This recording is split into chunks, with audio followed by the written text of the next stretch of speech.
Hey guys, this is Mrs. Yeagle, and I'm here to read to you Chapter 11 from The Lightning Thief. It starts on page 168. This is section 15, and it's about 19 pages long, so make some time to listen. Thanks, guys. Chapter 11, we visit the Garden Gnome Emporium. In a way, it's nice to know there are Greek gods out there, because you have somebody to blame when things go wrong. For instance, when you're walking away from a bus that's just been attacked by monster hags and blown up by lightning, and it's raining on top of everything else, most people might think that it's just really bad luck. When you're a half-blood, you understand that some divine force really is trying to mess up your day. So there we were, Annabeth, Grover, and I walking through the woods along the New Jersey riverbank, the glow of New York City making the night sky yellow behind us, and the smell of the Hudson reeking in our noses. Grover was shivering and braying, his big goat eyes turned slit-pupiled and full of terror. 3 kindly ones, all 3 at once. I was pretty much in shock myself.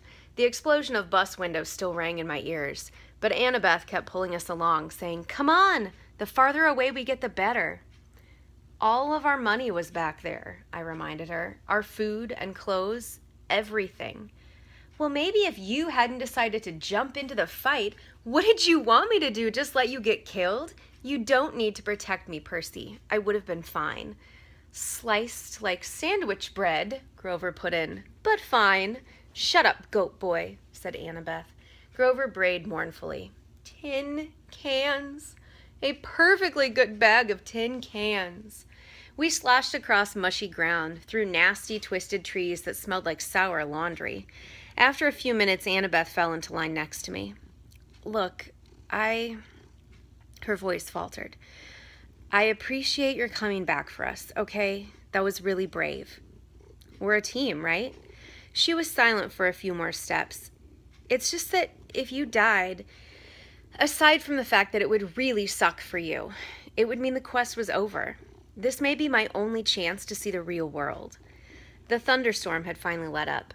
The city glow faded behind us, leaving us in almost total darkness. I couldn't see anything of Annabeth except a glint of her blonde hair. You haven't left Camp Half-Blood since you were 7? I asked her. No, only short field trips. My dad, the history professor, yeah, it didn't work out for me living at home. I mean, Camp Half-Blood is my home. She was rushing her words out now, as if she were afraid somebody might try to stop her. At camp you train, and that's all cool and everything, but the real world is where the monsters are. That's where you learn whether you're any good or not. If I didn't know better, I could have sworn I heard doubt in her voice. You're pretty good with that knife, I said. You think so? Anybody who can piggyback ride a Fury is okay by me. I couldn't really see, but I thought she might have smiled. You know, she said, maybe I should tell you something funny back on the bus. Whatever she wanted to say was interrupted by a shrill toot toot toot, like the sound of an owl being tortured. Hey, my reed pipes still work, Grover cried. If I could just remember a fine path song, we could get out of these woods. He puffed out a few notes, but the tune still sounded suspiciously like Hilary Duff. Instead of finding a path, I immediately slammed into a tree and got a nice-sized knot on my head. Add that to the list of superpowers I did not have. Infrared vision. After tripping and cursing and generally feeling miserable for another mile or so, I started to see a light up ahead, the colors of a neon sign. I could smell food. Fried, greasy, excellent food.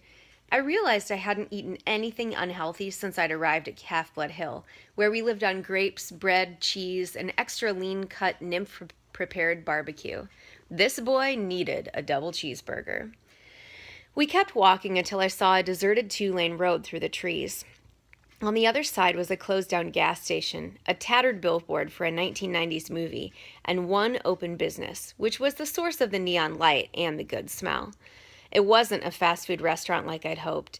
It was one of those weird roadside curio shops that sell lawn flamingos and wooden Indians and cement grizzly bears, and stuff like that. The main building was a long, low warehouse surrounded by acres of statuary. The neon sign above the gate was impossible for me to read because if there's anything worse for my dyslexia than regular English, it's red, cursive, neon English. To me, it looked like Antinu mes Gudurna Gomen Memurmu. What the heck does that say? I asked. I don't know, Annabeth said. She loved reading so much, I'd forgotten she was dyslexic too. Grover translated. Auntie M's Garden Gnome Emporium. Flanking the entrance, as advertised, were 2 cement garden gnomes, ugly, bearded little runts, smiling and waving as if they were about to get their picture taken. I crossed the street, following the smell of the hamburgers. Hey, Grover warned. The lights are on inside, Annabeth said. Maybe it's open.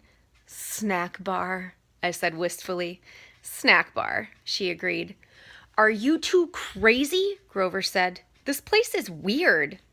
We ignored him.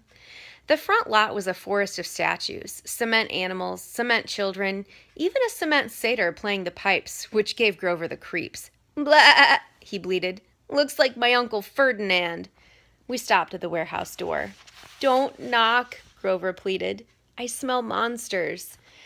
Your nose is clogged up from the Furies, Annabeth told him. All I smell is burgers. Aren't you hungry? Meat, he said scornfully. I'm a vegetarian. You eat cheese enchiladas in aluminum cans, I reminded him. Those are vegetables. Come on, let's leave. These statues are looking at me. Then the door creaked open, and standing in front of us was a tall Middle Eastern woman. At least I assumed she was Middle Eastern, because she wore a long black gown that covered everything but her hands, and her head was completely veiled. Her eyes glinted behind a curtain of black gauze, but that was about all I could make out. Her coffee-colored hands looked old, but well manicured and elegant, so I imagined she was a grandmother who had once been a beautiful lady. Her accent sounded vaguely Middle Eastern, too. She said, Children, it is too late to be out all alone. Where are your parents? They're, Annabeth started to say. We're orphans, I said. Orphans, the woman said. The word sounded alien in her mouth. But my dear, surely not. We got separated from our caravan, I said. Our circus caravan. The ringmaster told us to meet him at the gas station if we got lost, but he may have forgotten, or maybe he meant a different gas station. Anyway, we're lost. Is that food I smell? Oh, my dears, the woman said. You must come in, poor children. I am Auntie M. Go straight through to the back of the warehouse, please. There is a dining area. We thanked her and went inside. Annabeth muttered to me, Circus caravan? Always have a strategy, right? Your head is full of kelp. The warehouse was filled with more statues. People in all different poses wearing all different outfits with different expressions on their faces. I was thinking you'd have to have a pretty huge garden to fit even one of these statues because they were all life-size. But mostly, I was thinking about food. Go ahead, call me an idiot for walking into a strange lady's shop like that just because I was hungry. But I do impulsive stuff sometimes. Plus, you've never smelled Auntie M's burgers. The aroma was like laughing gas in the dentist chair. It made everything else go away. I barely noticed Grover's nervous whimpers, or the way the statue's eyes seemed to follow me, or the fact that Auntie M had locked the door behind us. All I cared about was finding the dining area, and sure enough, there it was at the back of the warehouse, a fast food counter with a grill, a soda fountain, a pretzel heater, and a nacho cheese dispenser. Everything you could want, plus a few steel picnic tables out front. Please, sit down, Auntie M said. Awesome, I said. Grover said reluctantly. We don't have any money, ma'am. Before I could jab him in the ribs, Auntie M said, No, children, no money. This is a special case, yes? It is my treat for such nice orphans. Thank you, ma'am, Annabeth said.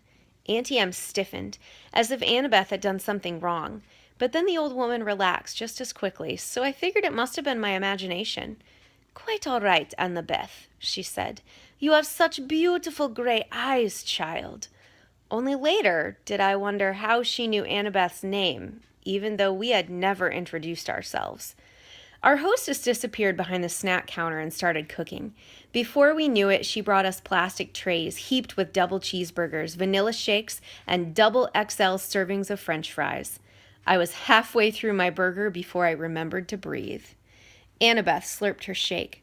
Grover picked at the fries and eyed the tray's wax paper lining as if he might go for that, but he still looked too nervous to eat.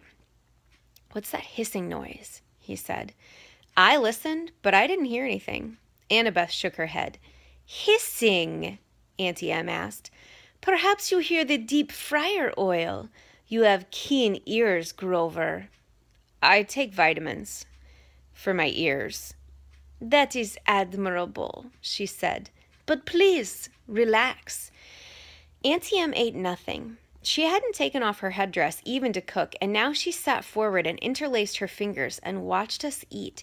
It was a little unsettling having someone stare at me when I couldn't see her face, but I was feeling satisfied after the burger and a little sleepy, and I figured the least I could do was try to make small talk with our hostess.